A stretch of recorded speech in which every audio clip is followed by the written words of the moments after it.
प्रभाग क्रमांक 23 मधील सलगर वस्ती परिसरात अलीकडेच मोठ्या प्रमाणावर झालेल्या वृक्षतोडीमुळे पर्यावरणप्रेमी नागरिकांमध्ये तीव्र नाराजी आणि हळहळ व्यक्त होत आहे.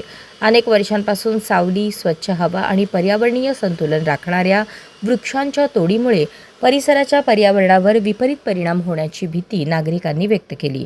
या पार्श्वभूमीवर सोलापूर महानगरपालिकेच्या उपमहापौर ज्ञानेश्वरी देवकर, नगरसेवक सत्यजित वाघमोडे, नगरसेवक राजशेखर पाटील, मंडल अध्यक्ष महेश देवकर तसेच इको नेचरचे डॉक्टर मनोज देवकर यांनी वृक्षतोड झालेल्या ठिकाणी भेट देऊन तोडण्यात आलेल्या वृक्षांना श्रद्धांजली अर्पण केली.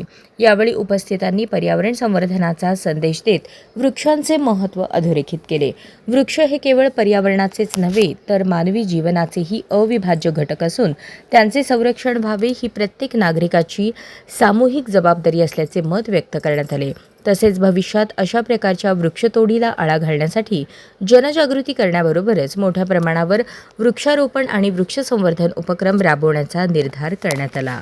अशाच नवनवीन अपडेटसाठी जनता राज्य न्यूज चॅनलला सबस्क्राईब करा, लाईक करा आणि शेअर करायला विसरू नका.